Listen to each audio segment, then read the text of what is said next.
Hey, everybody. Welcome to the Players Take, episode 60. I'm your host, Justin DeSimone, joined by my co-host, the Yokai Warrior, Montrell Rice. How's it going, man? Hey, what's up? What's up? So we're kind of in an interesting situation this week. We are doing this remotely this week because I got sick over this past weekend pretty badly.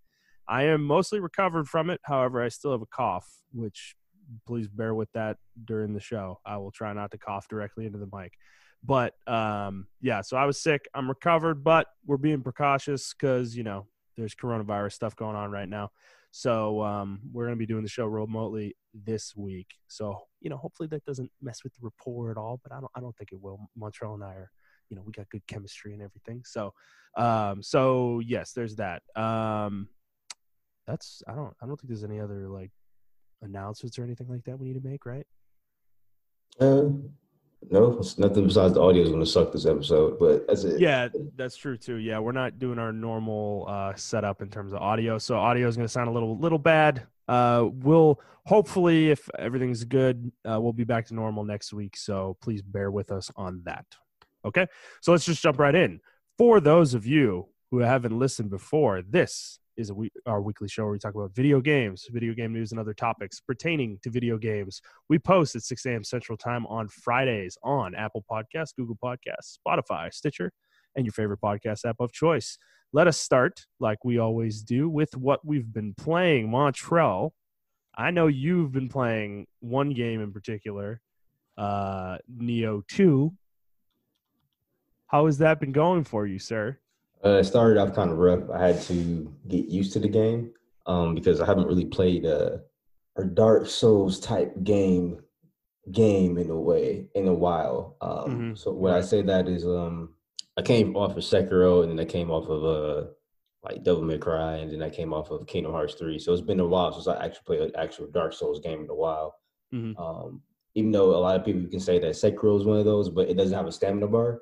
So Right. That game's very different from the rest. Yeah. And so I had which to get we may get into here. I would probably definitely get into that. Right. So as far as I know there are a lot of Dark Souls clones out there. You got the Surge, you got people Code Vein, your favorite. Yeah, you got Code Vein, Lords of the Fallen, and various other things too that are out there. I think this game is more so, it's not even Dark Souls. It's more so privy to God damn it, what was the older Dark Souls game? Well, it's like Ninja Gaiden. I mean, it's the team that makes Ninja Gaiden. It's kind of like Ninja Gaiden with like RPG mechanics in it, honestly. Yeah, I can. It's more like Demon Souls. Okay, yeah. So I say that is because this game has missions, and instead of an open world, connected world like the Bloodborne and Dark Souls and Sekiro, Dark and Demon Souls has the same setup as well. They have worlds or different worlds you can go to, like different levels of worlds you can go to. So you can go like level 4-1, level 4-2, like almost like Mario type level schemes. Oh man! And this one has missions, and I prefer the mission setup way more. I'm glad they went with the mission setup. Yeah, I like it too because it allows them to kind of do some different things with level design. The levels are more tight, right? Yeah, so I do like that, and I like the enemy design. And even though some of the levels are recycled, like you said, like they can put different debris in different places, and they can change like the color of the level, and it looks like a completely different level. Sometimes you can't even tell it's the same level until you actually really pay attention to the surroundings and things of that nature. Some other things they do different. The game is really, really fast paced, so it's way faster than Bloodborne or Sekiro or anything like that. It's super fast. It is like you said, Ninja Gaiden, because this is the team that made Ninja Gaiden. And I can definitely see their flair in here. I was really skeptical because of the publisher. Now I went into this thinking this is going to be like a Dynasty Warriors. Well, I wouldn't say I went into this one. the reason I didn't pick up Nioh 1 is because of the publisher. Yeah. It's Kyo or Koei Tecmo. Yep. yeah, and they make all the Dynasty Warrior games, and if you know, they just poop those games out like Yep. every. And they've gotten steadily shittier and shittier over the years. Exactly. So I was expecting the same level of quality from this game, and it didn't really help with the cover of Neo 1 because I'm getting to why I didn't really play with Neo 1. It Right. didn't really help with the cover of Neo 1 as well because of the cover art for it looks just like Geralt. So I just thought Right. The main character looks like Geralt. Yeah, for sure. exactly, yeah. So I just thought it was like I don't know, their spin on Dark Souls and Witcher and stuff like that. But actually, this game is so far different. Well, I wouldn't say far different from the first one because I watched a Let's Play of the first one just in preparation for this podcast. Mm-hmm. And Mm-hmm. it's almost exactly the same. Only thing is you can really customize your character. I think that's a huge deal in my opinion, Yes. that you can Yes. customize your character. But even in the first one, you can customize the way I think his name's William, right? William, right? Yeah, you can customize the way William plays. In this game, you can do the same thing as well. So there are so many different avenues. I say after the first couple of missions, you start to know what avenue you want to get into. By the time you get to the second land, you know like what you want your build to be, and your build can be anything. You can be like a tank build. You can take a whole Yep. bunch of damage and have heavy armor on, or you can be an archer build, or you can do anything you want to in this game, which is really cool, really different from like the Dark Souls franchise. Yeah, magic. There's ninjutsu, which the ninja stuff is really deep and interesting. And also there's 9 different weapons. So Yes, yeah. we're getting into almost like Monster Hunter territory with the amount of weapon diversity the game has. And then, like Justin said, I think you said that last podcast, or maybe you said off air, but each weapon has its own spider web skill tree. So if Yes. you guys played, I think I can compare it to Final Fantasy X, where they have the spirit grid, or the orb grid. I forgot what they call it. Sphere grid. Yep. Sphere grid. Sphere grid. So it's kind of like that, but way more in depth in what you can do and things of that nature and percentages and everything like that. And then your magic, how you said you got ninjutsu, you got I think it's Onmyo magic. Amio magic, and then you got the samurai tree, you got your yokai tree as well. Yep. And then it's just so much stuff you can do. It is a very overwhelming when you first jump into it though. Yeah. I can see how new players can be turned off from it because right. It's very, even for me, I was like, holy shit, this is a lot. Yeah, I think that's the biggest barrier to entry for the game. It's funny though, like for me, that's like the most exciting part of the game. That kind of shit in games like gets me just like, because the endless possibilities that you can do with this game is the exciting part about it, right? I could do anything I want. I could make an axe wielding, heavy armor wearing tank, or I could make an axe wielder who's wearing light armor and is very nimble, but uses an axe. It's like, exactly, yeah. There's no real restrictions on what you can do, and honestly, that's the game's like greatest strength. I feel like is that diversity, which I definitely obviously didn't get that from Sekiro, and the kind of comparisons between this game and Sekiro are kind of stupid because they're not really similar in any way beyond their setting. They're extremely different games. Like, yeah, yes, there are like demon agree monsters in Sekiro, but they're done very differently in that game compared to this game. Like they have like weird mechanics in Sekiro that are not they're kind of almost jarring compared to your fights against regular human enemies. Whereas in Nioh, they have their own mechanics for sure, and they're interesting in that regard, but they're not like as much of a wall as they are in Sekiro. I feel like in Sekiro, it just feels like they're kind of there to stop your progress, and you have to like learn something new. I guess I don't think I get that part what you're talking about. I get the mechanics though.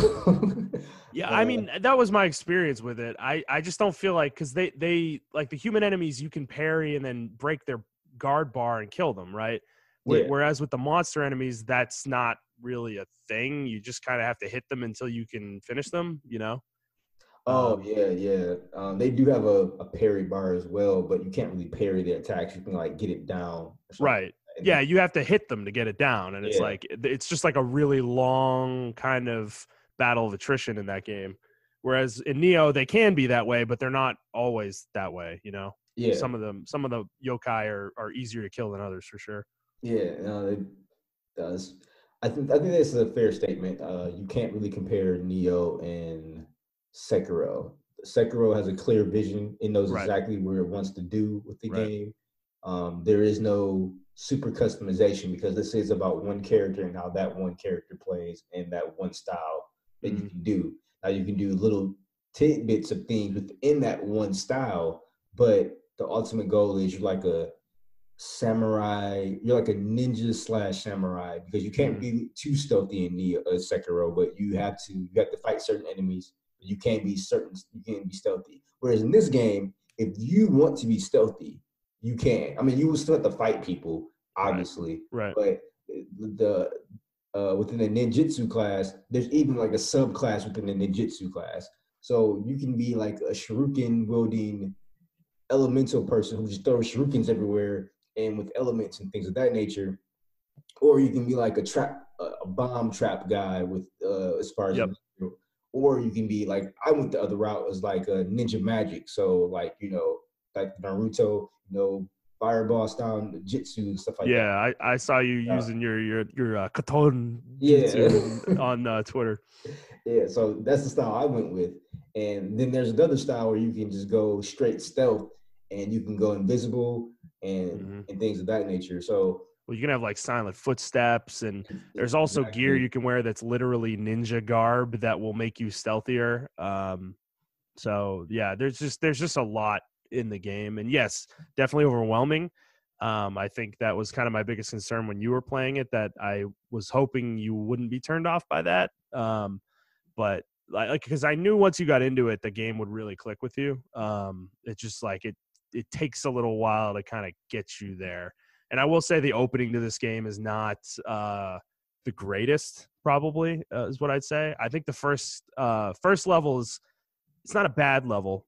Yeah, it's not bad. It's just I misunderstood the level because I'm like, Yeah, oh, this is like a Dark Souls game. So it's trying to tell me to be hard and fight this big enemy, but it was trying to tell me to dash past it. yeah, Um, I think right. another thing that they really don't explain too well is they do explain how to level up your weapons, right? So like for instance, my tonfas are a B plus in courage, so you got this courage stat, and that courage stat will increase the damage of my tonfas. But then you got also other stuff. I think it's like constitution and skill for the tonfas as well. That will Yep. also power it up, but it won't power it up just as much. But the game, I think it tries to explain that to you, but it's all in text. They don't really like go too in depth with it. I had to do like a YouTube tutorial to Yeah, the only learn way you that. know about those other stats really is by experience because like when you're leveling up, obviously it tells you everything that the stat you're upgrading boosts and like how Yeah, much you're gaining. So you'll notice when you put your points in certain stats that like cuz the stats will tell you what the primary like weapon that stat is for. And that one is obviously the one that's like the highest boost to damage, but you'll notice when you put points in other stats that your weapons still gain damage. So they have other stats that influence their damage as well. It's just like a lesser way, like you're saying. It's just the game doesn't really say that. It's really just kind of oh, I'm noticing my damage going up. These stats must impact the weapon I'm using, even though it doesn't say that does, kind of thing. yeah, yeah, So I think that is the kind of double-edged sword of complexity, right? Is complexity can be very bad if you aren't very good at telling people kind of what the complexity is. Like you have to be really overt with how you explain these things to people. And this game, I think, just does a really bad job of it in general. Obviously, I played Nioh 1, so I'm coming in with the knowledge of most of the mechanics, and it explains the new stuff pretty well. But I think the stuff that was in the first game, I feel like they made this game for Nioh veterans specifically. And yeah. it's That's like, what I was gonna say. I think yeah, it's like a love letter to the Neo fan base who hmm, did play Neo one, right, because it really doesn't go over the mechanics. But I was watching the Let's Play Neo one, and Neo one kind of like layered everything on yes, until you understood the entire game by like I don't know if it was a region or a second region, but by the time you got to the second half of the game, you knew everything about it. Whereas this game was like a continuation of that, and I appreciate that for someone. Even if I didn't play Neo one, I appreciate that. Like you're like, okay, people already know what this game is about. Uh, no one's gonna really jump into it, but the way the story is kind of explained, you can just jump into it without even playing Nioh 1 at all. Like Nioh 1 is not even mentioned in the Well, I story. think I think this game takes place before Neo 1. That's what I thought. I was like, I'm pretty sure that's the case. They put a literal year in the game, and the first game did the same thing. I'm pretty sure William came over in like close to 1600 or something like that. So okay, I'm pretty sure this game takes place before Neo 1 okay, that in that makes regard. sense. Um, so yeah, like you can play this game without even playing Nioh 1. Unfortunately, like I said, once you get into it, you're gonna have to do some of the research yourself and things of that nature.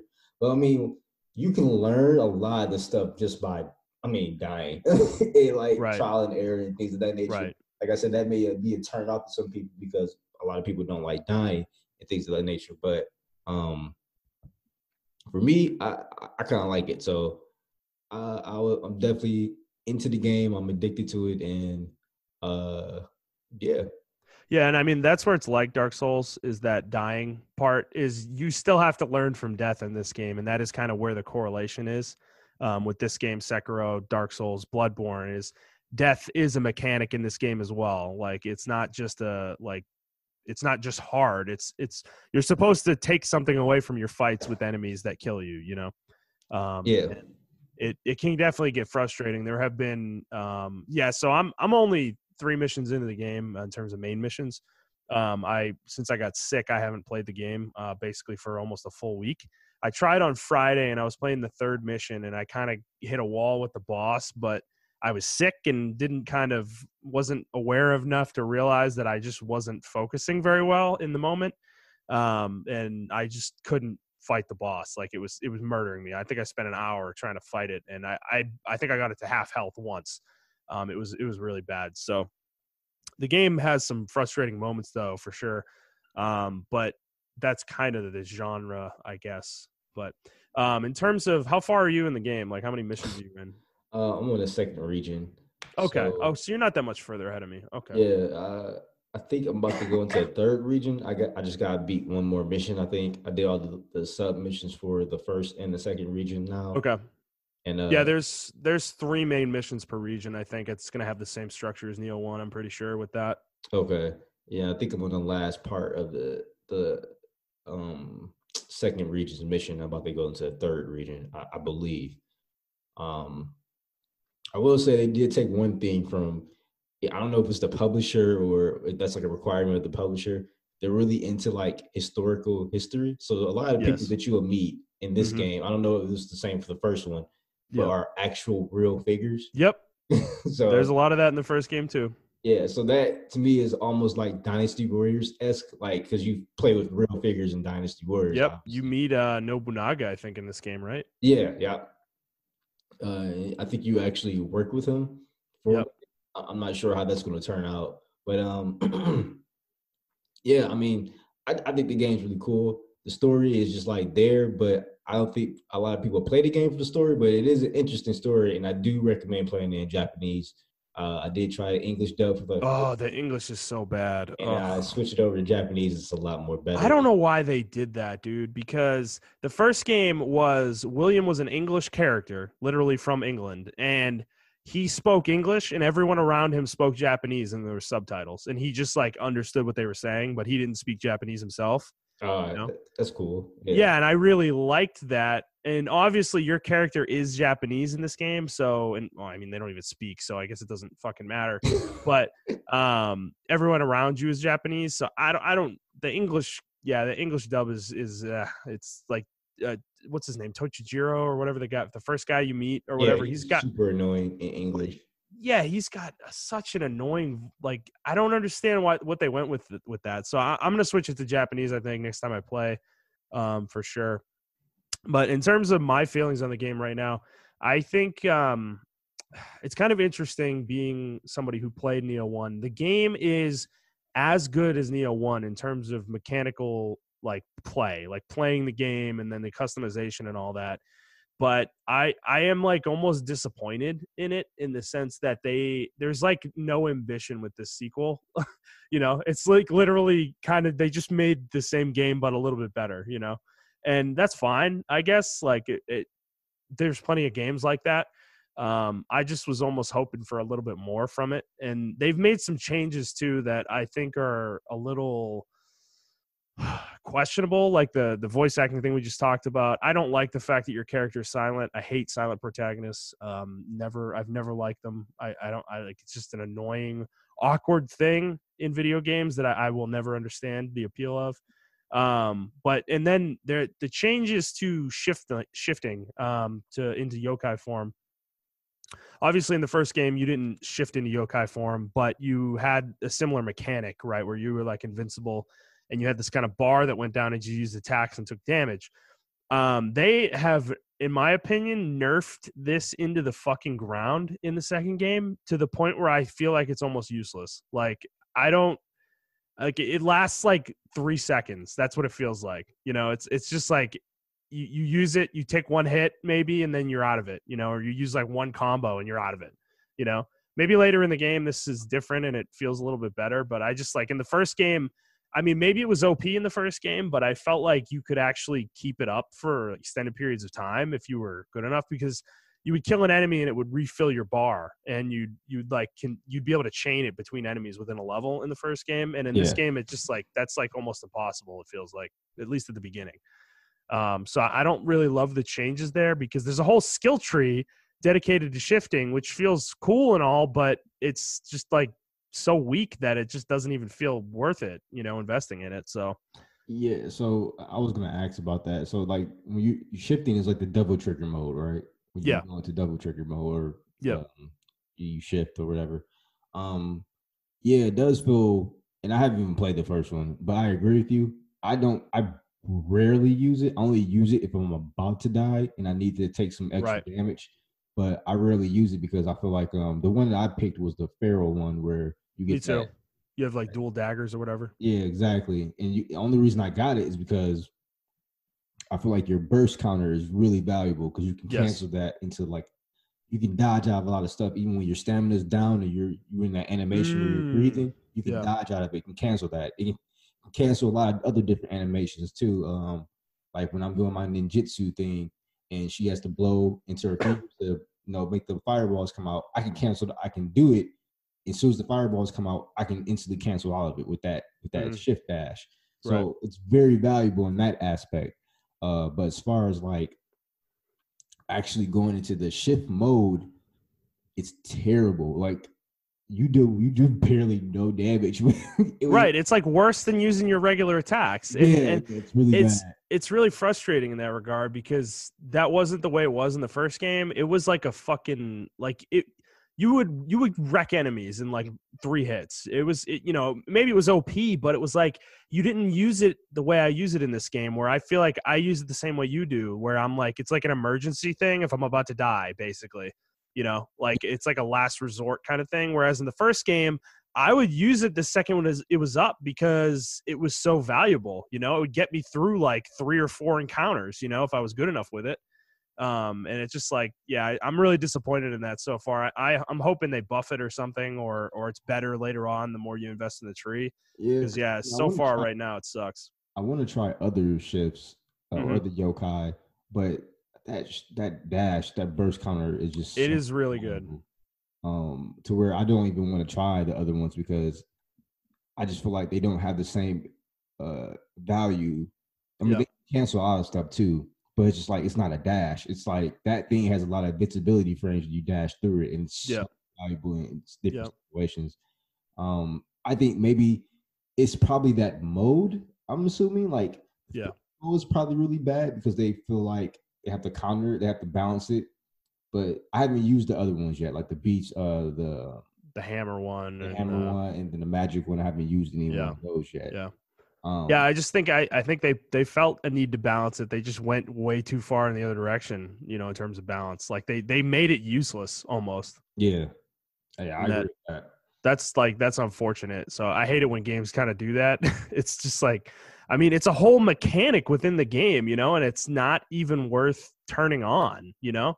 That's how bad it is. It's like literally, I feel like I could be more effective just swinging my weapon normally.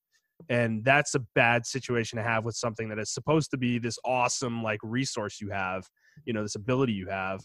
It shouldn't feel that way. And it's like obviously the burst counters and the yokai moves are actually really cool with the soul cores that they've added.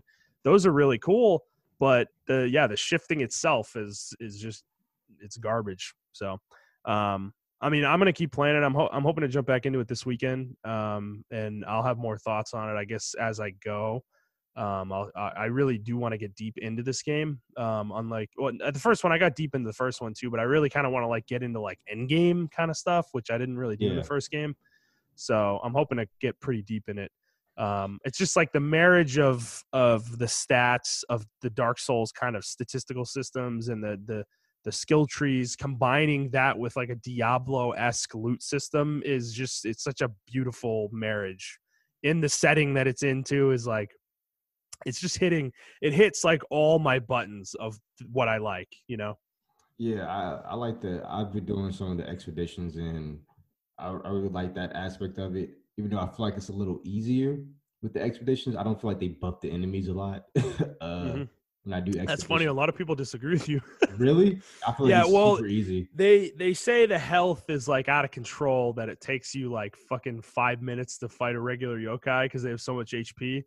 But I haven't done it yet, so I don't really know for sure. Yeah, maybe it's just the ones we did. I mean, I did expedition where you fight I think it's named Enmara or Enra. And Enra, the second boss. Yeah, Enra. So I did that with someone, and it was just a rando. We did an expedition on it, and I mean, he wasn't too tough. I mean, he hits hard, but that's pretty much it. I mean, I feel like it was. Yeah, he doesn't have a lot of AOE attacks. So, yeah. like, if he's focused on someone else, you can literally just walk behind him and wail on him. Yeah, you know? Exactly. In that aspect, because he gave me some issues, but that was the boss. That was the first boss I had trouble with. Yeah, so he gave me some issues a little bit. But after that, I mean, after I fought him, even the normal enemies, the normal yokai and the demon, and when you're in yokai form and the yokai spirit realm and everything like that, I didn't feel like I was fighting with 4 people, and I didn't feel like I was having issues. I feel like when I died, it was like my fault. I didn't feel like they had like a ton of health or whatever the case may be. Yeah, but I don't know. I didn't play the first one, and yeah, I mean, it may be different for veterans. Right. I do like the yokai or the soul cores. They remind me of this anime I used to watch, or this anime I watch. One of my favorites is JoJo's Bizarre Adventures. You got stands, so that I thought that was pretty funny.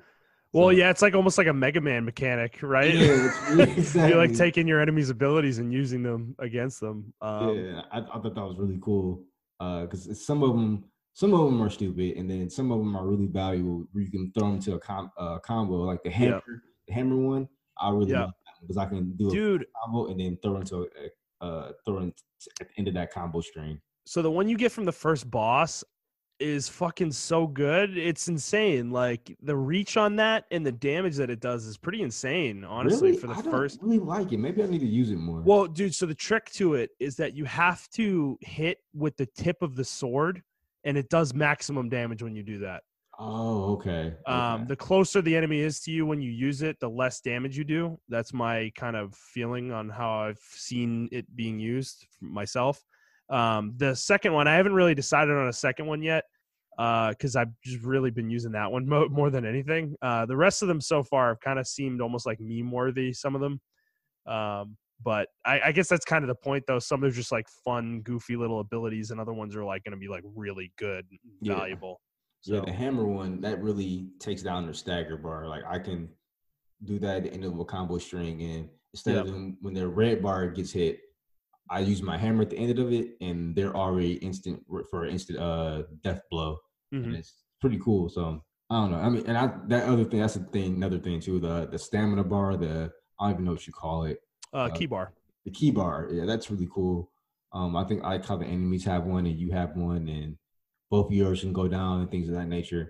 Well, it feels like you're on an even playing field. Like that's what's cool about it. I really like it in that sense. It's like you can literally see their stamina bar and they use just as much stamina as you do to do shit, you know? It's like exactly, yeah. So it's like it feels fair in that regard, and the amount of damage they're doing is like, I mean, similar to how much you're doing. It's not anything crazy. So There are some BS enemies, of course, but oh yeah, the Medusa ladies or whatever the hell they are. those things are the worst. Yeah, they're annoying, but for the most part, I think a lot of the new enemies, like the Enki, it's funny when the first one you fight is that's kind of the first like big battle in the first level, and it was a new enemy and it was really intimidating at first, but it was funny. Like once I figured out its attack pattern, it's such a pathetically easy yokai to fight. Exactly. Yeah. It's so funny. Yeah, it's so funny how intimidating it was that first time though. I was like, oh my God, he's like flailing around on the ground and shit. And it's like, no, bro, just like back off, let him do his stupid jump attack and throw his spear at you. And then, you get like a full combo on him when he rolls forward. So it's just interesting. You got to learn the monsters kind of move sets. So just like any of these games. Yeah, this game really took me by surprise. I was not expecting to be into the game the way I am into it. Man, I knew you'd like it, man. I knew you would. It's like, oh, sorry, excuse me. It's like I said, it's hitting all the buttons, and it just feels so perfect. It's like an arcadey Dark Souls like game that has ARPG loot mechanics, and it's like. It just feels like it all works so well together. It's ridiculous, Yeah. So we didn't even touch the forge or anything of that nature. Like you can, right. I really appreciate that I can make armor, and then if I want the armor to look like something else, a lot of RPGs should do this. Layered armor, I guess they call it monster. Yeah. They just started doing it. Right. But I can take my armor and I can make it look like something else. And I really appreciate that from the bottom of my heart. So thank you. Well, it's not only that too. They took reforging to a new level in this game where you can basically reforge every stat on an item to be exactly what you want, which I appreciate that level of customization because a lot of RPGs don't let you do that. But to me, it's like, it's not OP. It takes investment. Like you have to get the resources and then you have to roll the specific stat you want. It's not like it's like given to you for free, Yeah, exactly. Yeah. So it's like, I don't have a problem with it because it takes time and effort to obtain that kind of stuff. So I appreciate that as well. So the game's got a lot going for it. Yeah. It's just so many different builds you can do and things you can. I didn't even get to the PvP, and apparently I haven't unlocked it yet. So, oh yeah, that's right, dude. It's interesting, actually. I did it in the first game a little bit, and it's actually like kind of fun.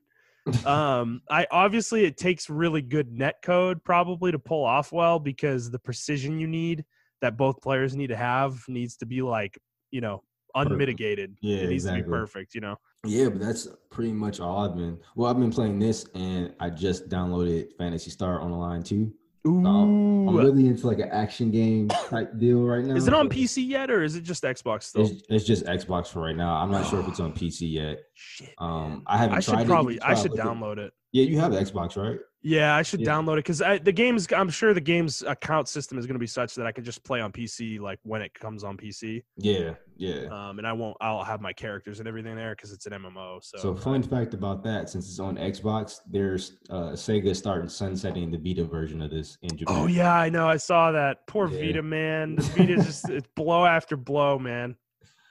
I'm playing this, and I'm playing something else too. I can't think of the game right now, but yeah, I've been playing that. I haven't touched Apex at all this week. I played on Thursday. That was the only time I played since we last recorded. I was obviously, as I said, I was sick, and I just like after I've recovered, I just haven't been in the mood to play Apex for some reason. I'm not feeling it right now. I really want to play Nioh 2, and the game I've been playing the most is Berwick Saga. I've kind of gotten fucking deep in this game in the past week. Okay. Basically, since Monday, I have been playing this game as much as I can nonstop. I am on chapter 10 now of 15. So I'd say I'm about 66% of the way through the game at this point. I think there's only about 10 or 15 battles left for me to do in the game. So I have made significant progress in the last week. And dude, this game is like, it's become like a love affair. Like I love this game. Like it's just, this game is like my perfect tactical RPG. I can't even like, it's hard to describe what else I would want out of this game than what it's giving me right now. Like I just feel like it's almost perfect, Like I've explained the mechanics before and everything like that. The story has continued to be very good. I'm really into it. It is not your typical Fire Emblem story. Like things are not going well for the protagonists in this game. And it is, I don't believe the ending is going to be the typical happy ending that, Fire Emblem games tend to get. So, it's a very interesting game in that regard. There is a ton of side stories for all the characters in the game. Basically every character gets their own kind of mini arc over the course of the game, that you get to explore if you invest time in them. And it really pays off in my opinion. I think it's really it's really cool. Most of the characters kind of have their own personalities, and you kind of get to know them over the course of the game, and it puts a different spin on using them in combat. Yeah. Fire Emblem tries to do this with the supports, but it's like not even close to that. These are like literally personalized stories for these characters, and it just works really well in this game. So I'm deep in it. I'm really committed. I want to finish this game soon. I'm hoping to beat it within the next week or two. I am going to get back to Nioh 2 as well, but I'm really focused on this game right now. I do want to get it off my plate. Like, it has been kind of consuming things, and we got Final Fantasy VII Remake coming in 2 weeks, and then I think, Persona 5 comes out literally this week too. So, and then a whole bunch of shit was just announced in Nintendo Direct we're going to talk about later today that I'm gonna I need more time than I have for everything. So I need to beat this game for sure. But this game, like, if you like Fire Emblem and you're into tactical RPGs the way I am, you guys have heard me talk about this endlessly for like literally months now. Between this and Fell Seal and Fire Emblem, it's, I am a tactical RPG nut. If you like these games the way I do, this game, just go find it. Go find a ROM of it. Find the translation patch. Play this game. Do yourself that favor, because this game is a special experience, and I'm glad I found it. Yeah, I mean, sorry, just went on a rant. Yeah, you gotta throw me off there. I'm like, "Is you gonna say something else?" I'm just messing with you. Nah, I haven't looked at the gameplay of it, and it looks really cool. I've heard that they're making another one. No, that's what I heard. It's. I mean, if somebody's making another Berwick Saga, I need to get up on that, because that would be super exciting. But the guy who made this is the guy who made Fire Emblem, but he's making a different series right now called Vestaria Saga, which I think that is what you probably saw, because I think they're making another one of those. Those games are different. They're more in the vein of Fire Emblem, like more specifically, basically Fire Emblem games. They have his spin on it, of course, but they're kind of that same, like they're grid based, and they have more traditional Fire Emblem kind of mechanics than this game has. This game is just so different. Like, like, how are we talking about Nioh, how everything just like fits together really well? This game is the same way, where you have like this weapon skill system that is like really weirdly deep and layered, even though it's like, it seems simple on the outside. Like, you have to use your weapons to gain skill in them. And as you gain skill points, your literal hit rate goes up with those weapons, but you learn skills as well at higher levels, and it unlocks certain promotions for your character if you level them high enough. So the game is like got a really deep kind of progression system in that regard. There is some really obscure stuff, I will say, that is annoying. Like, I really wouldn't recommend playing this game without finding guides. I haven't successfully found a complete comprehensive guide, but I've kind of cobbled together like 3 or 4 different things that have worked for me as a guide. Okay. That's how complicated this game is. There's just so much going on. Trying to keep track of it all yourself is like literally impossible as a player, especially your first time playing it. So I'd recommend trying to find some guides. Like, I think it's the Fire Emblem Wiki, has a lot of really good information on the game, like promotion requirements and recruitment requirements for mercenaries and stuff. So, but with all that, I've been having a really good time with it, because it's like I'm getting the full experience of the game. So highly recommend this game. Otherwise I haven't really been playing anything else. You? Nope, that's pretty much all I've been playing. Those 2 games are taking up my time. Okay, cool. I was gonna try to get into some other stuff, but I probably am, if everything aligns right, I probably will buy Persona 5 again and play it. Yeah. But that's just if everything aligns right. Yeah, we'll see, man. I gotta finish this game. I gotta finish Berwick Saga this week, because if I do, then I might buy Persona 5. I don't know. Like, with Final Fantasy 7 coming out in 2 weeks, it's like, what's even the point? Yeah, exactly. You know, like, am I gonna get far enough? Like, it feels like a thing I'm gonna get like 10 or 20 hours in. I'm gonna be really into it, and then I'm gonna drop it for Final Fantasy 7 and come back to it and not even remember where I was. Exactly. You know, so I don't want to do that to that game. So I may just wait on that until the summer or something like that. Because yeah, we're booked up till the end of May, dude. At this point. Alrighty, let's move into the news. We don't have a lot of news this week, but a few things did happen. So our first story is, last week we talked about the PlayStation kind of reveal event with Mark Cerny, and they talked about backwards compatibility, and we did talk about that last week and how kind of confusing their statement was on it. So Sony clarified this, quote, clarified, with a quick update on the PlayStation blog post about the reveal, and I'm just going to read this verbatim. So, quote, a quick update on backward compatibility. With all the amazing games in the PS4's catalog, we've devoted significant efforts to enable our fans to play their favorites on PS5. We believe that the overwhelming majority of the 4,000 plus PS4 titles will be playable on PS5. We're expecting backward compatible titles will run at a boosted frequency on PS5 so that they can benefit from higher or more stable frame rates and potentially higher resolutions. We're currently evaluating games on a title-by-title basis to spot any issues that need adjustments from the original software developers. In his presentation, Mark Cerny provided a snapshot into the top 100 most played PS4 titles, demonstrating how well our backward compatibility efforts are going. We have already tested hundreds of titles and are preparing to test thousands more as we move toward launch. We will provide updates on backward compatibility along with much more PS5 news in the months ahead. Stay tuned. End quote. Did that clarify things for you, Montrell? No. I mean, well, from what I gather, they're saying, yes, all of your games will be backwards compatible. But we're just these motherfuckers will not commit. They won't commit. This is such an indictment. This is such an indictment on them right now.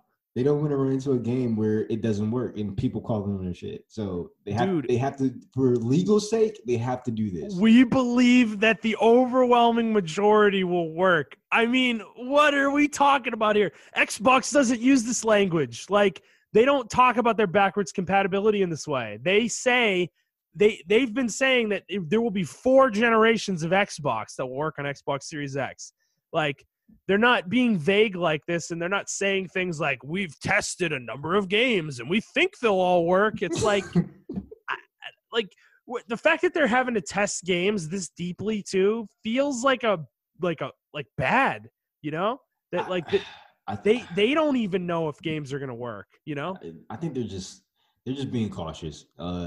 Xbox did say with theirs, they're testing games as well, but they did also say they did without a doubt that all their Xbox One games will be backwards compatible. Yeah, and they're going 3 generations back. Sony's only going 1. Yeah, so they did say, I'm just clarifying though, so like Sony fanboys and bashers, they did say for the 360 and the OG Xbox, they're still testing games for that.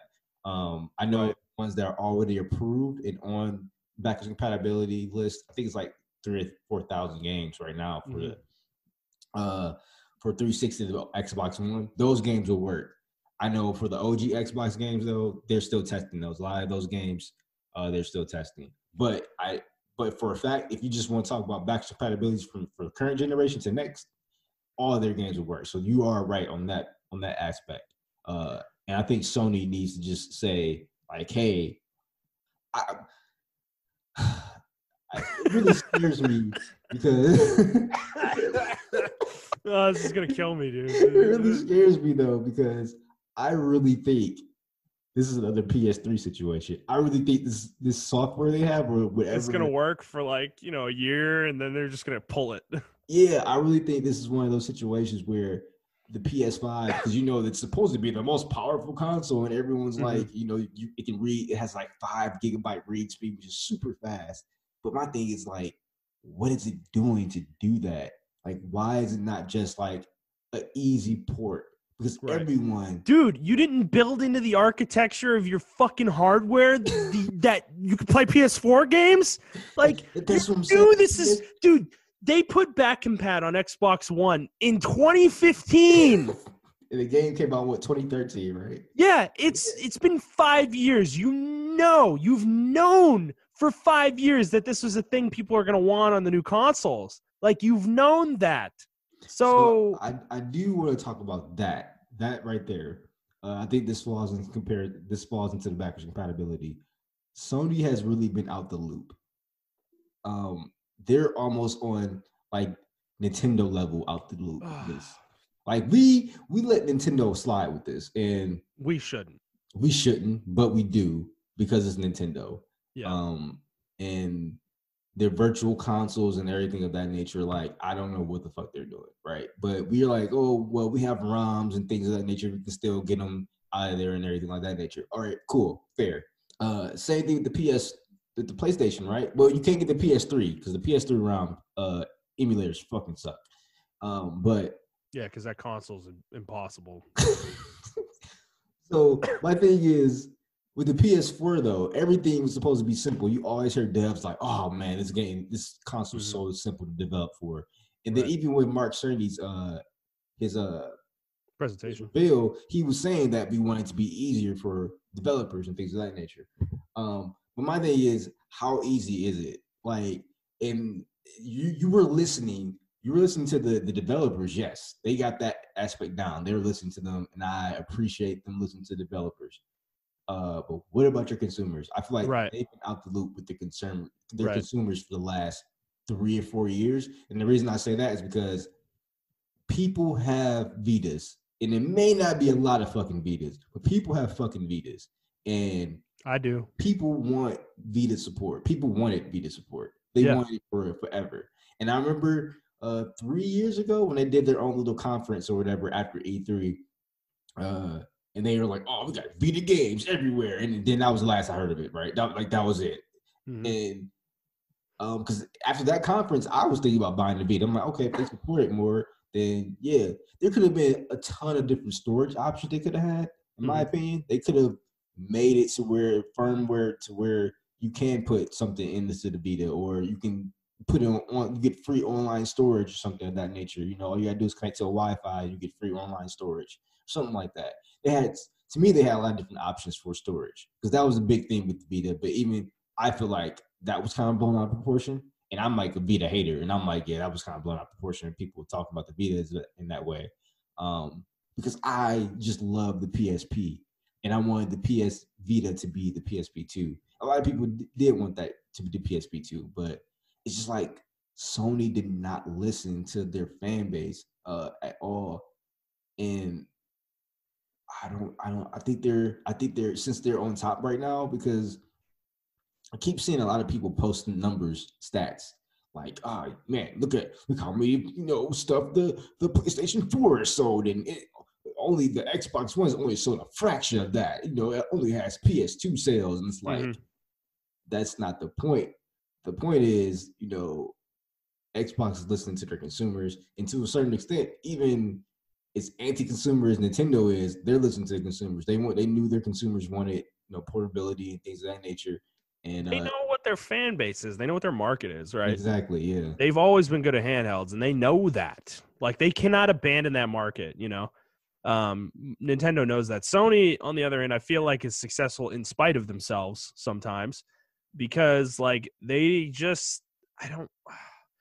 do weird things like the PlayStation VR. Yeah. Like, who's asking for that, man? I know they've sold a lot of them, and maybe they're making a market for themselves, but that's like an example of something like you're talking about. Like what part of their hardcore audience was asking for this, And same thing with like the PlayStation Move back in the day. It was a similar thing with that. Like why? Who was asking for the PlayStation Move? I don't know. It's just they have this tendency to do these things kind of in a vacuum sometimes, and they don't seem to take outside input. And I think you're right in that regard. And this backwards compatibility thing may be similar. They might not have been looking at Microsoft as a competitor when they put backwards compatibility in the Xbox One, and Sony might have just ignored that happening, and that's a mistake on their part. I can definitely see that. I can definitely see Sony putting on the blinders as far as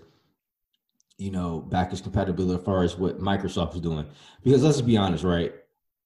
Even though I'm a smart competitor, like I'm a smart competitive person. Even if I'm winning, I'm going to see what the second place person is doing to get closer to me, as far as like, if I'm racing or playing basketball, right, whatever the fuck. Like I'm going to look. Also, you're going to stay on top. Yeah, exactly. You're going to look at all the trends. You're going to look at, like, this is what boxers do. This is what everyone does, because they need to see what can potentially beat them. I feel like Sony did not do that. Sony was not looking at what Microsoft is doing, because they're so far ahead, and they're so far ahead that they're like, okay, we need to focus on, I can see investors saying, focus on PS5. Don't worry about what Microsoft's doing. Don't worry about it. Don't worry about what Nintendo's doing. Focus on what you're doing best. And I think that's their game strategy. That's your strategy going forward. Like, we need to focus on what we're doing best. But now I feel like what's so obvious to us bottom dwellers, the consumers and everyone else, like, well, backwards compatibility. They're like, oh shit, backwards compatibility. Like, I feel like someone came into the office when the PS5 was developed, like, done. They had their market rolled out. They were like, guys, what about backwards compatibility? And they're like, fuck, you right. Yeah. Compatibility. Like, and they're just out of the loop. And it's really weird, because it's just really weird. Coming off the PS3, I feel like that was a huge deal. Mm-hmm. I feel like the PS3 to PS4, that was a huge deal. In this generation, I feel like every generation, honestly, that's been a huge deal. Can I play my old games? And think about it, right? Like, at this generation, the PS4 and Xbox One generation, there is a really good reason why a lot of people jumped to the PlayStation 4. And a lot of that has to do with, to me, the fact that it didn't matter what console you played on in the previous generation, you weren't going to have any of your games going forward to the new console. So what was your choice? Your choice was which device is better, and the PS4 is a better device. So everybody went to that one, and it's like, the same thing's going to happen. You're like leveling the playing field, and backwards compatibility is a way to solidify the base you have currently, because you're allowing people to keep what they had forever going backwards. And it's like, because dude, like, imagine on PC, right? When you buy a new PC, say every 5 years or whatever, and you lose all the games on Steam you have, and you have to fucking rebuy them on the new PC, that would be a nightmare. Nobody would play on PC if that was the case. Like, I get it that these are like built-in ecosystems that these companies have for their own hardware, but there's certain things that consumers expect to have, and I don't feel like I should have bought games digitally with you and they just get fucking stranded on a platform that I don't want anymore, on a platform that's shitty, that sucks, runs slow, doesn't work. The freaking network's been turned off because it's 10 years old. It's like, that shouldn't be the way it works. It should you should do what you can to make sure you retain me. Like you should want me to stay, And I just feel like sometimes with Sony, they just expect me to stay. That's like, that's been a trend for the last, I would say, ever since the Xbox conference. They're so far ahead that they can do almost anything they want to. This generation, they were gods because they had such a good run. That first 2 years had such a good run. People remember that. People still point to that and like, man, PlayStation just the best. Remember when Xbox did the DMR thing and then PlayStation came and just blew them out the water? Like, people still point to that. Mm-hmm. And I feel like that's still in their minds. They feel like they can't do any wrong. I feel like they're the PS2 all over again, right? They're moving on to the PS3, and because I'll be honest, even though it was designed for GDC, right? I just feel like it was so fucking lazy. The Mark Cerny thing. Like, They just threw him in a stage and were like, hey, Mark, just talk about the console. Yeah, like that was so bad.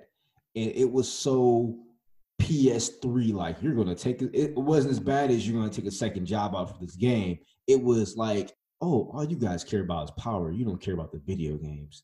Like that's the awkward part though, is that they're not as powerful from a straight line power perspective as what the next Xbox is going to be. So what did they focus on? They focus on the SSD, and yes, I do think that thing is going to have a huge impact, and that's where their innovation is with this device. But it's like, man, dude, like from a like it's almost like they know that the fanboys who are all about power are going to just go to the next Xbox, and they're trying to convince those people that doesn't matter, and that the SSD is what matters, you know? The SSD's write speed is what matters, you know? Yeah, they're targeting the wrong people. I mean, if you wanted to get a foothold before because I'll be honest, right? Let's just be honest, me and you, Justin. If the PS5 came out, let's say it came out later on this year, which it probably is, but let's say it does, right? And let's say this virus didn't start until December. Yeah. When the PS5 and Xbox Series X dropped. And it was almost at peak like it is now, right? So let's say like it's the second month of the coronavirus in December.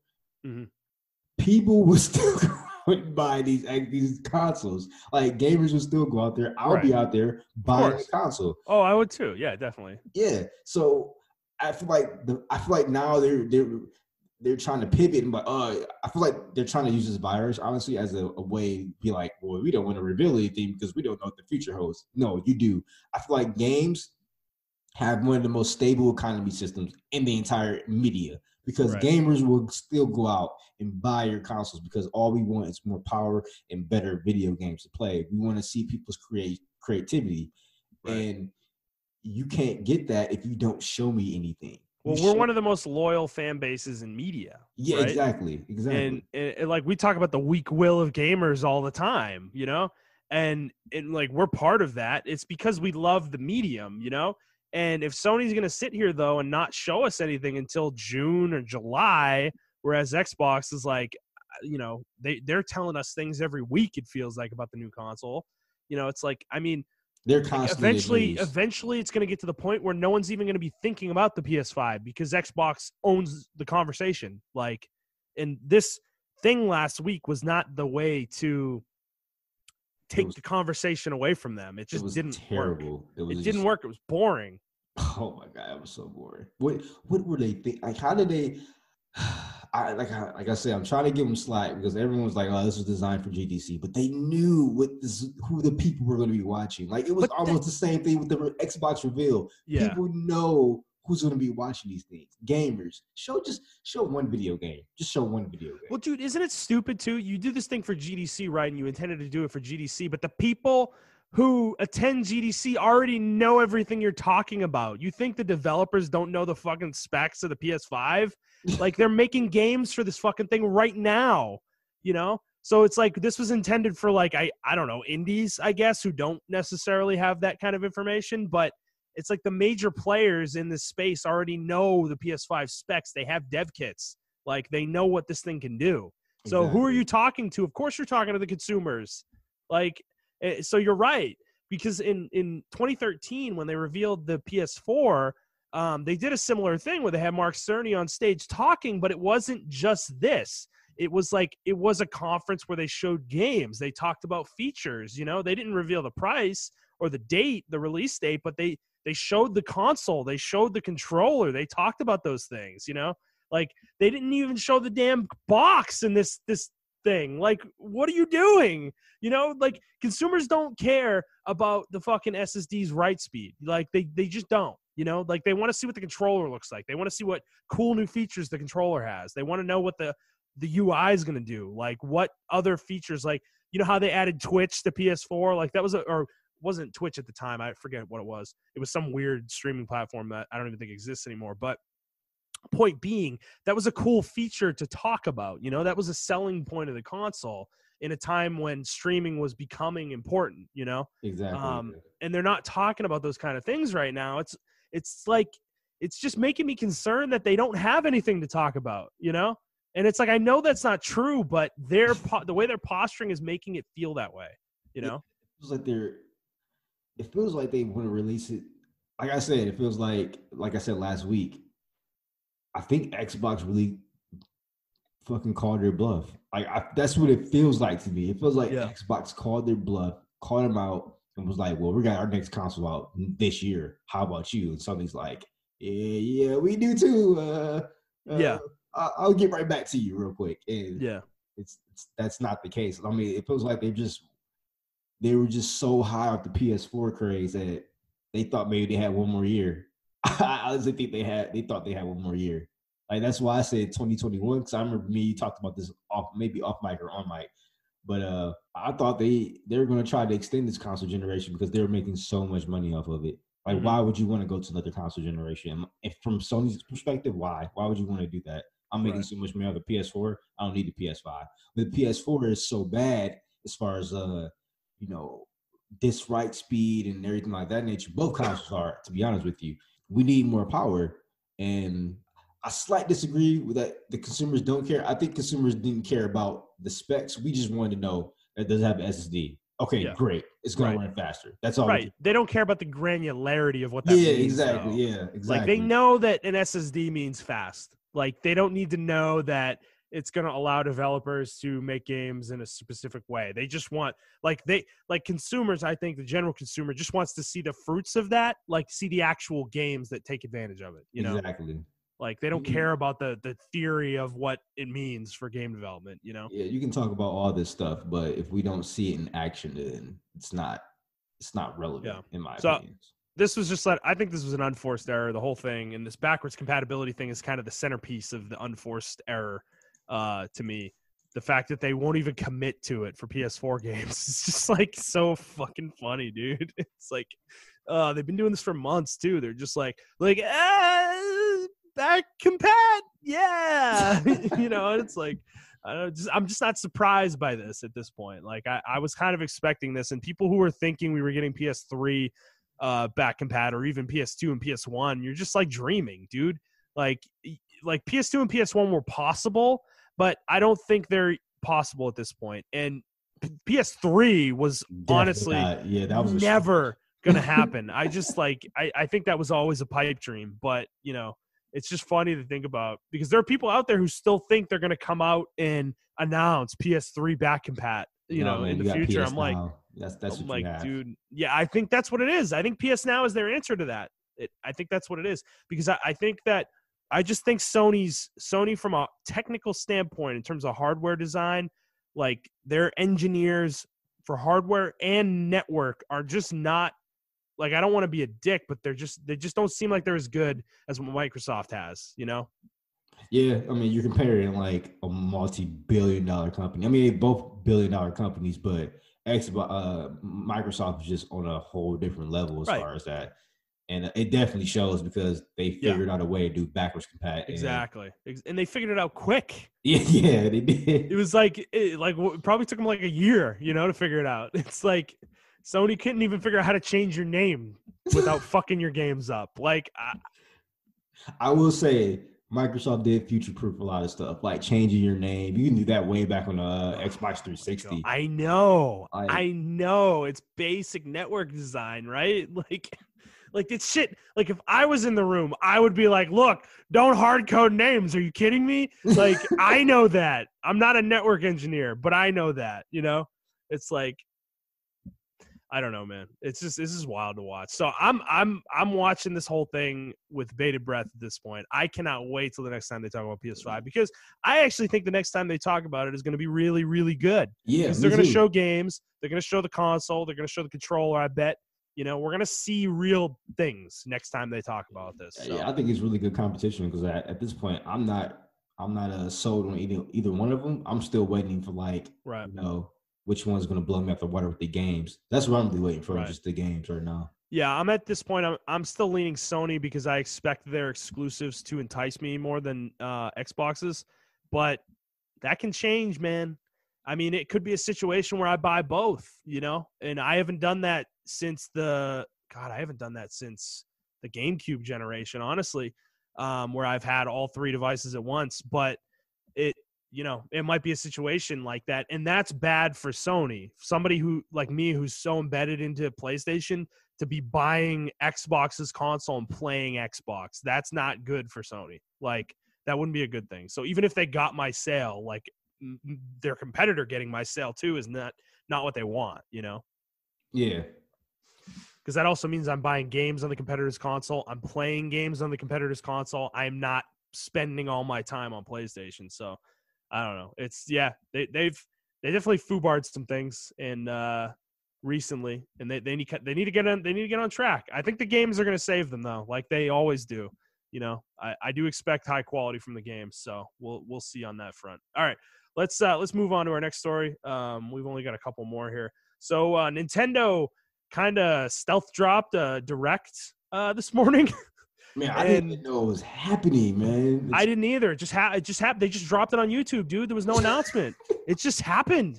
Like, it just took the internet by storm. And honestly, this was great because we had no news stories on our news roll like for the show this week until today. So yeah, what happened? I didn't want to text you the other day because I did see someone leak on 4chan like, "Hey, this is dropping," and I was like, it's 4chan. I mean, I don't know. Sometimes they're hit or miss.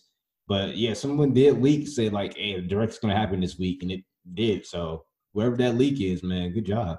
Yeah. So let's go through it real quick. So there wasn't. It was interesting. So this was honestly a direct about the very near future, for the most part, and it was mostly about games that we already know about. But it was still, in my opinion, a good direct. Nintendo just knows how to do this well. Like, to me, I know a lot of people were disappointed. They're like, "Oh, nothing new, no new first party games," and I'm like, I mean, E3's in like 3 months. What would have been E3's in 3 months? So I expect you're gonna get that shit then. This is more of a, hey, the next 2 months, this is what's coming out kind of thing, and that's kind of basically what it was. So the first thing they showed was Xenoblade Chronicles Definitive Edition, and man, this game looks good, dude. Yeah, I was surprised at the release date. That comes out in 2 months. We got a release date. It's coming out on May 29th, and that's the same day as The Last of Us 2, which is fucking assholes, man.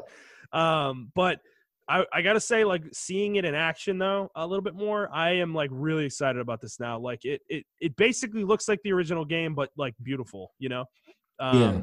It looks significantly better than the Wii version. The Wii version just graphically does not hold up. It looks like garbage.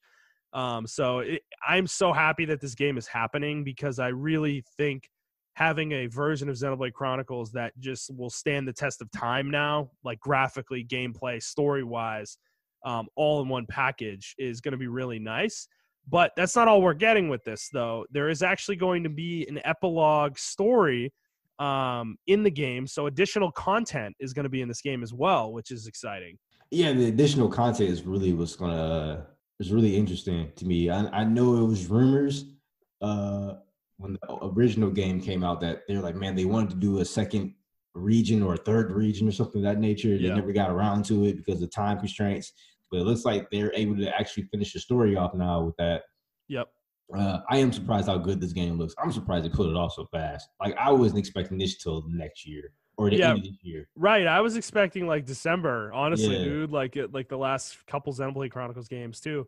And yeah, I'm just like, I'm really excited now because, dude, the interface looks like awesome. Like they've completely revamped it, but it looks really good, in my opinion. So it's going to be exciting. They're remastering the tracks, all the audio tracks too, which is great. The music in this game is fucking awesome. I wonder if you can play with the original because I really like the original. Like, that's just me though. I don't think they re-recorded. Okay. I think they're just enhancing the original audio. Oh, okay. From what I understood, and the what I heard during the stream sounded exactly like the original game. It just sounded a little better. So, okay. Because I don't think they're doing any of that like orchestral nonsense that Square Enix is doing with like Final Fantasy VII Remake, where they're like making the music sound like a fucking orchestra is doing it, and it's like kind of obnoxious. I don't think they're doing that with this game. So. So that does, I know we're talking about this, but it does actually give some validity to the other rumors we heard, like a couple months ago, where they're talking about another Xenoblade Chronicles game being worked or another Monolith Soft project being worked while this was going on. Because we thought, I mean, this is pretty much done. So I'm pretty much thinking like it's all hands on deck on that new project. Right. I mean, I imagine they've been working on that for a while. I think I said this to you earlier. It's been over 2 years since Xenoblade Chronicles 2 came out. And by the end of this year, it will have been 3 years. So to me, I almost feel like there might be another game from Monolith Soft on the horizon this year, or maybe early next year. So there was a rumor on 4chan saying that there was going to be a Monolith Soft GameCube game coming back, and I instantly went to what to Baten Katos. Yeah, but I'm not dude, sure. Don't do that to me. Don't do that to me. Oh but my god, that was a rumor because they said they were supposed to reveal it on this stream, on this direct. Give me a fucking remake or remaster of Baten Katos, please, for the love of God. It's like one of my favorite games ever. Please, man. Yeah, so that was a rumor, but obviously that didn't come to fruition on this direct. But that shit's been rumored for years, though, dude. I remember when people were there was rumors that there was gonna be a 3DS remake of Baten Katos, and that never happened. So it's like I've heard that for years and years and years. So it's more of a like with that game, it's kind of a I'll believe it when I see it kind of thing. Yeah. At this point, so yeah. But looking forward to this game though, Xenoblade Chronicles Definitive Edition for sure. So that was the first thing. Next thing, they announced a bunch of 2K games are coming to Switch. Also, all 3 of these collections are coming on May 29th. So there's going to be a BioShock collection with all 3 BioShock games and all the DLC. Borderlands Legendary Collection, the first 3 games. So Borderlands 1, 2, and the pre-sequel with all their DLC. And then XCOM 2, the collection, is also coming. All on May 29th. And obviously, a lot of people are going to say, oh, they're just porting more games to the Switch. But it's like, these are really good games. And they will be really good on handheld, particularly the Borderlands games and XCOM. Yeah, XCOM, I was really thinking about that. That game is just like made for portable. I think that's why I never played it on like a console because on I feel PC, like right? Yeah, or console. Yeah, because it's like to me, I feel like I'm gonna buy this game and dude, I'm gonna lose my life to it because dude, tactical games on handheld are just so perfect. Like they just work so well for the that kind of hardware. Yeah. So I'm really interested. I'm gonna buy this game when it comes out for the Switch, and I'm probably gonna buy the BioShock games. I'm not sure. I'm not gonna buy another version of Borderlands. Yeah. How much money can I give Gearbox at this point for Borderlands 2? Like, I bought it on like every platform imaginable, so I probably should stop. But I mean, dude, the idea of playing that game on handheld though is really enticing. It's really gonna come down to like how well the game plays. Yeah. It's like a Vita situation where it's like got a choppy frame rate and like enemies like are like they have to despawn certain enemies because the system can't handle it. Like if it's that situation again, I'm not interested. But dude, if it's the full Borderlands 2 experience and handheld and it runs well, ooh, I don't know. It's tempting. It's very tempting. But okay, so the next thing was Marvel Ultimate Alliance 3 downloadable content. Shadow of Doom or something along those lines. I think it's Dr. Doom is going to be in it. I don't like. I think this game's pretty popular, but every time I see it, I just think it looks like. I just don't know how. Like, it doesn't look like a good game to me. But I don't know. This game is very interesting. Marvel Alliance. I remember the game first came out on the original consoles. Or like 360 and things of that nature. Mm-hmm. I was like you. I was just like, I don't understand it. But I played it with like 3 other people, and let me tell you, buddy, this game is pretty fun. Really? Okay. Pretty fun.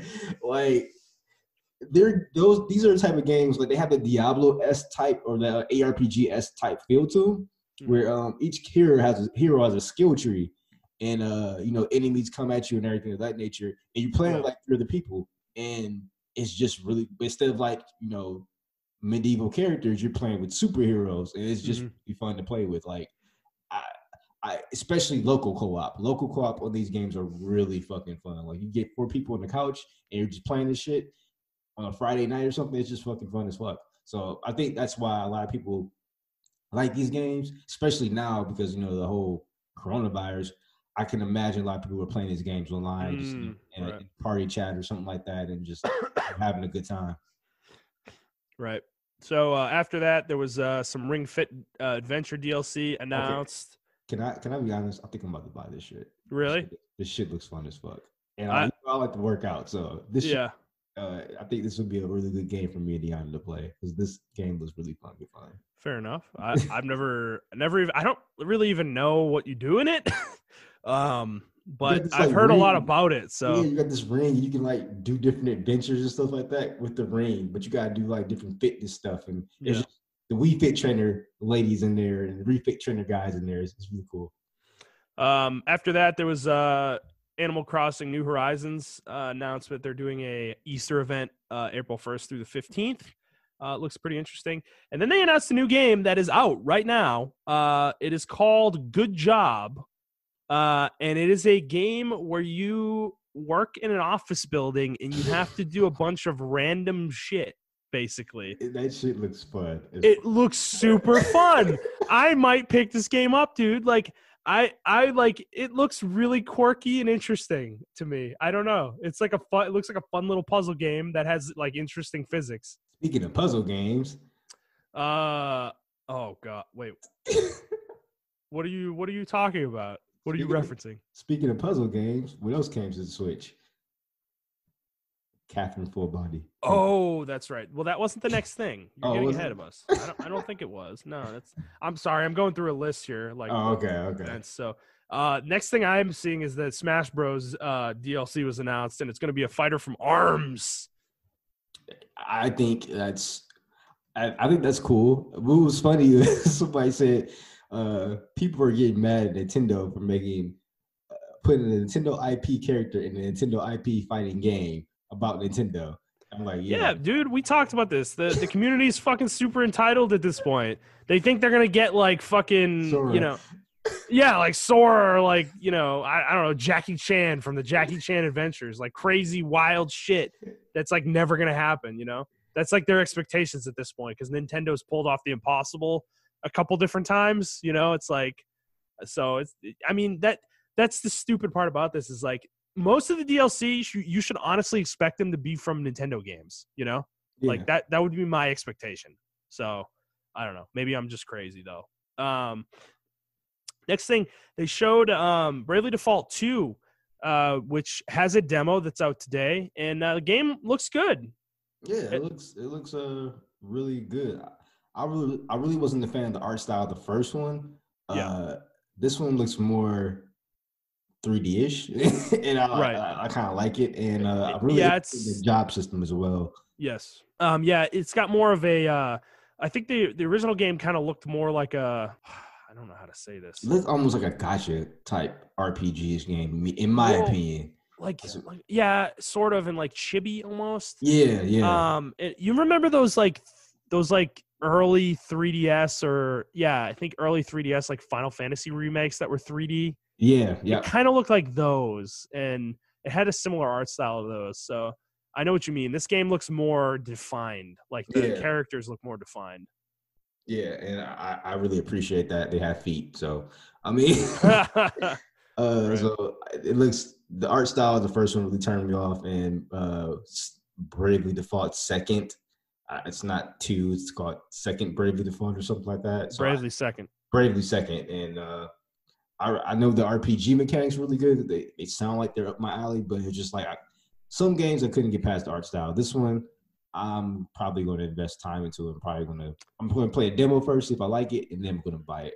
Yeah, I may check it out. I did like the first Bravely Default. It's just a really long game, so I don't know if I'm up for an RPG that long again. Considering how many I've played recently, I need to play some games that are like 10 hours. I got to stop playing these 100-hour odysseys. Yeah. I'm like killing myself, I feel like, shortly over time. So after that, they announced this was really exciting for Montrell, Star Wars Jedi Knight Jedi Academy. Yeah, man. I haven't played this game since on PC and OG Xbox. Yeah, man. And it has online multiplayer. Yes, I know, man. 16 players, man. So if you want to, flail around like a jalopy with a lightsaber, you can do it. I don't even know what that word is, but that describes the gameplay perfectly. That's what it looks like to me. So that's what came to mind, dude. It's just funny. Yeah, you're playing around with lightsaber and it's just fucking fun. Like it's chaos and it doesn't make any fucking sense. And it's not supposed to. It's I don't know, man. It's really fun. Next game they showed was something called Shinsekai Into the Depths. It's like an underwater platformer game. Looked pretty interesting, but nothing I'm probably gonna play. I'm probably gonna give it a chance. That game looks really interesting to me. It looks like almost like a Metroidvania type game. It does. Yeah, no, it does. And then Panzer Dragoon Remake, which just looks like Star Fox with a dragon. It is. That's exactly what it is. I played it on the Sega Saturn. Yeah. And they made Panzer Dragoon Orta, which is on the 360. No, OG Xbox. And I love that game. And then they tried to come out with another one on the Xbox One, which is called like Crimson Skies or something. It was terrible. That game was fucking terrible. Right. So I'm glad they're trying to spring some more energy into this franchise, it looks like. And then after that, they showed a game called Clubhouse Games 51 Worldwide Classics, which is like a compilation of a bunch of board games, card games like Texas Hold'em, and I think like backgammon and checkers and stuff. And I am definitely buying that first day. Yeah, you and Deanna gonna play it? Yeah, man, that shit looks really fucking cool. Yeah, no, it's an interesting idea.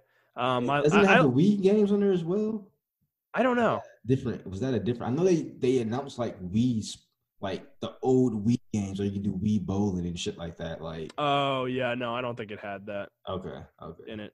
And then after that was Catherine Full Body, which is arriving on July 7th on handheld. So this has got to be you told me earlier. People are pissed about this, and I fully expected that coming out of this because everybody wants Persona 5 on Switch. And here we go, Atlas cock teasing the world with Catherine Full Body on Switch, and it's becoming a meme at this point, in my opinion. I think they are intentionally trolling. Cock tease in a tweet. They're like, Atlas is cock teasing us, and I'm like, that's funny. Yeah, man. No, I think they're literally doing this to troll their fans. Like they have to be. They have to be. They're gonna come out with every game in their catalog on Switch before Persona 5. I would rather them come out with like an older Persona game because I think a lot of people want to go back and play those games. Like I want to go back and play Persona 3. I haven't played that one. Right. 3 and 4 are the big ones that people really like. 1 and 2 are they're like PS1 games. Yeah. I don't know if people would like them. I've never played them, but I've seen them. And they definitely like they look really old. So I don't know if people would really enjoy them, but after that, Burnout Paradise Remastered was announced, and then Star Wars Episode 1 Racer. I think this is the Pod Racer game, right? Yeah, that's what it seems like. Dude, I played the shit out of that game as a kid. It is the Pod Racer game. Dude, I played the shit out of that game as a kid. That's such a weird game to play. It is, but I was a kid who like I didn't have a shitload of games when I was younger, so I would rent games and I would just play the ever living crap out of them over the course of a weekend because I only had them for like 4 days or whatever. And yes, the Star Wars Episode 1, the pod racing game, was one of those games, and man, that game, I don't know why, but it was fun. I don't know why, but it was fun. Yeah, I think this is a remake of the Nintendo 64 version. Yeah, that's the one I played. Yeah. That's hilarious. That is so funny. Yeah, so if you guys want to play that, I never got into it. I didn't really think the pods looked that cool, so I'm just I don't even think it's that good. Probably it's probably not even good. So I'm not endorsing it. I'm just saying I played it a lot back in the day. But so yeah, that was pretty much the end of the stream. I think they ended off with like some Pokemon stuff for the Pokemon DLC. Yeah, man. Can we talk about that real quick? That shit looks fucking cool. Okay. I didn't give it the time of day, so I don't really know what was shown. Yeah, they added a Pokemon. You go to this other world. So part 1, that's getting dropped soon. You go to this other not world, but other island. I forgot the name of the island, but you fight. You're pretty much fighting people like they're kung fu martial artists and everything like that. You go to the Tower of Darkness or Tower of Water, and you get this one Pokemon. Depending on which tower you pick and conquer, he gets a move. The animations look pretty cool, the ones they showed so far. Yeah. And then on top of that, for your reward for beating that, your main line Pokemon. So if you got a Scorch Bunny, or a Cinderace at this time, Cinderace, Inteleon, or I forgot the primate, the grass Pokemon. I forgot his name. Because he's so Drumbeat. Yeah, they get their Dynamax form revamped. So they get a Dynamax form. And they get a Gigantamax, I think is what it's called. And it looks pretty cool. So I can see this breathing life back into the Pokemon series. I wonder if they're going to stay in this region for a while. Because I actually like this region. Right. I don't want them to go to another region. Yeah. I mean, they will through the DLCs. I imagine a new game will come out and it will be in a different region. But, we're going to be here for the next, year probably or year and a half.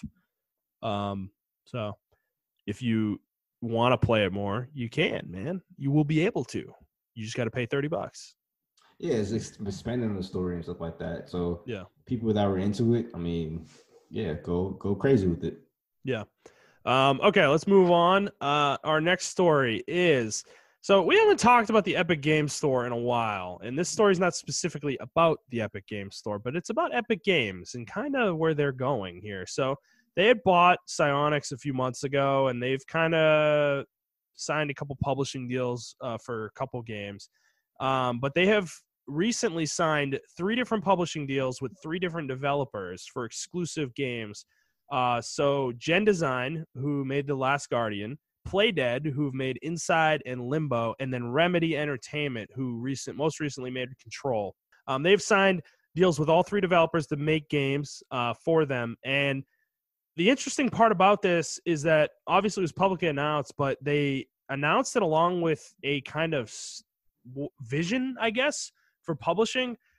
They want to kind of change the publishing game. So what they've said is these studios will have full creative freedom and ownership. They will retain 100% of all intellectual property and full creative control of their work. These projects will be fully funded by Epic Games. They will cover up to 100% of development costs, from developer salaries to go-to-market expenses, such as QA, localization, marketing, and all publishing costs. And there will be 50-50 profit sharing. So once costs are recouped, developers earn at least 50% of all profits, which is, honestly, as far as I know, very different from most publishing deals with companies. This is a game changer. Right. So much money that they can do this.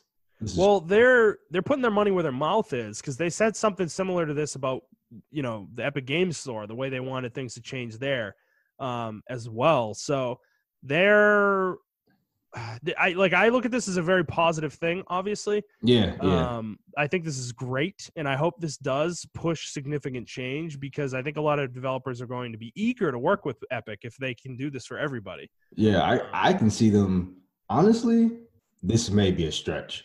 I can see them trying to come out with the console. I can see that. Man, nah. There's too much in that. There's too much in that. What's the point? Like, making a console... The money in games isn't actually in making consoles. Okay, let me take that back. I can see them investing in the infrastructure within the console, so they can have maybe an Epic Games Store within the Microsoft infrastructure where they have cross play and your cross saves, and you got cross achievements, and you can do cross buying and things of that nature. Right. I can see that. I can see them doing that with either Xbox or Sony. They're giving a lot of publishers a run for their money, because obviously with this is going to open up the playing field for, I think, was Tim Sweeney a developer before he became a CEO and founder? He's the founder of Epic Games, so I assume he was a developer. All right, so I feel like he's doing this because he's been in the game. He knows how those relationships work and how those deals are crap.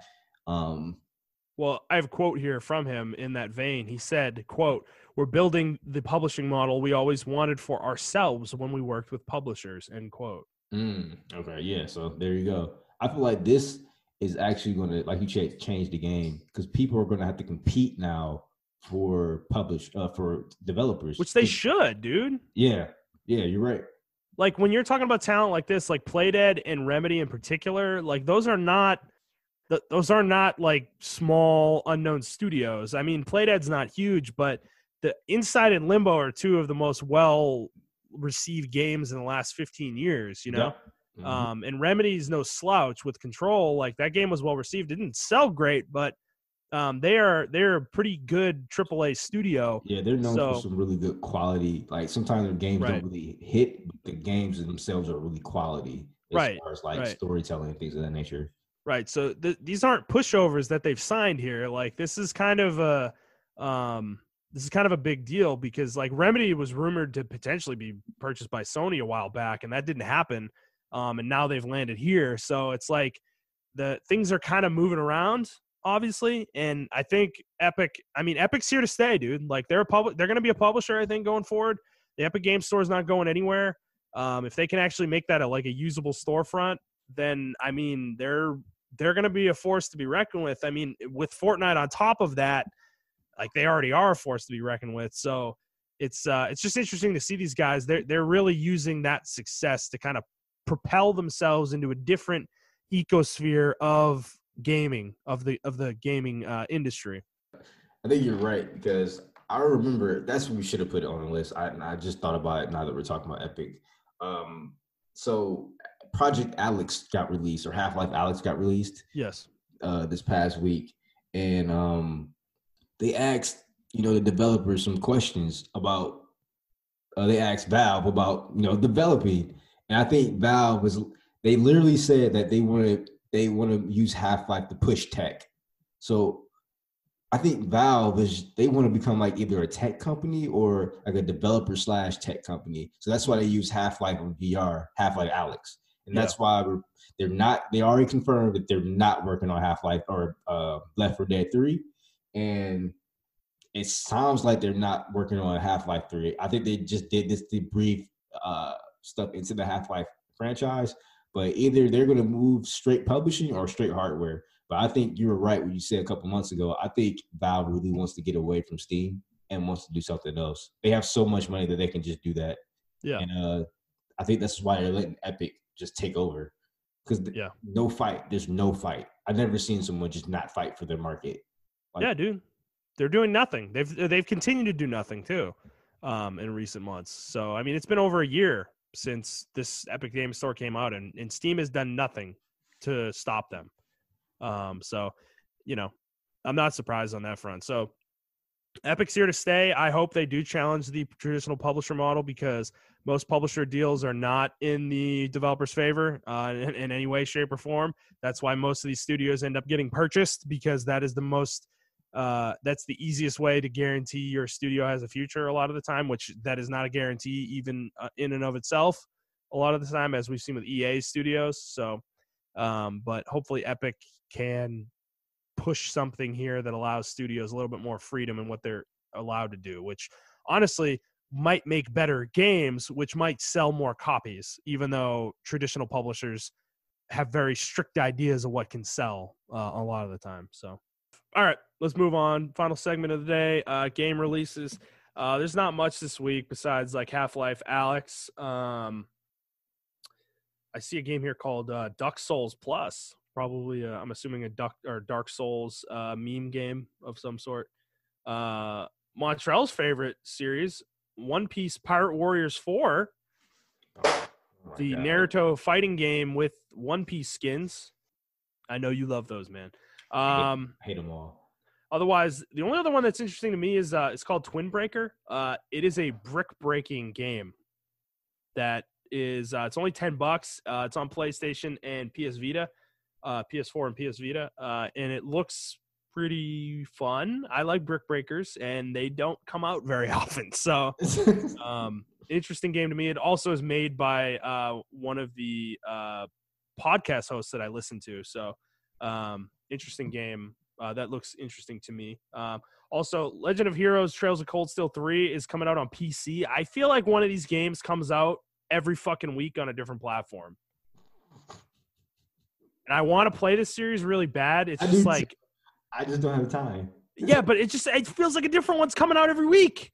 Like that's just what it feels like to me, dude. Like it's crazy. I want to play the Tales of Steel. I want to play Heroes Trails in the Sky, right? Is the last one, the last trilogy? Yeah, I think that one just got released on consoles. PS4, I think, yeah. Yeah. And I've heard they're really good games, though. And I want to play the Yakuza series. Like, I heard that game's like those game series. I actually had one of the games, and I really want to play it. I just never got around to playing it. So, I don't know, man. I don't know. It's a lot. Too many games, man. Not enough time. I said something earlier in the day, and you were like, "Huh? Like, what are you talking about, dude?" Like, there was like a game, a ninja game, a free to play ninja game in the Nintendo Direct that was that it looked kind of cool, and I was like, man, oh god, I wish I could play games like that. And you were like, "What are you talking about? You can." And I'm like, "What the fuck are you talking about, bro? I don't have time for shit like that. Like, I have to be like so discerning with what I play. Like I can't." I don't feel like I could spend an hour playing a game like that. Like like I have too many other games I want to play that are higher up on the priority list, man. So, but Trails of Cold Steel 1, 2, and 3 are on the list. I'll play them someday, I think. But do you have anything else to talk about, sir? Nope, that's it for me. All right, that's going to be it for us, guys. That will be the end of the episode. So, if you like this episode, please like the episode, review the episode, and subscribe to the show on whatever feed you're listening to it on. And if you could, please share it with your friends. We are looking to grow the audience. If you'd like to talk to either of us on Twitter, you can do so at iTrap4the Hokage, for Montrell. That is the number 4, not the word. I'm at ThunderNut01, and the show is at The Player's Take. If you'd like to send us a question, you can do so on Twitter, or you can send us an email to theplayerstake01@gmail.com. And next week, I have no idea what we're going to be talking about. We are kind of in a slow period right now. So if we need to do a topic of the show, we'll do that. I'm sure we'll have more Nioh thoughts. I'm sure I'll have some more Berwick Saga thoughts. But otherwise, we'll take it as it comes, guys. So we hope you enjoyed this episode, and we will see you on the next one. All right. Bye, guys.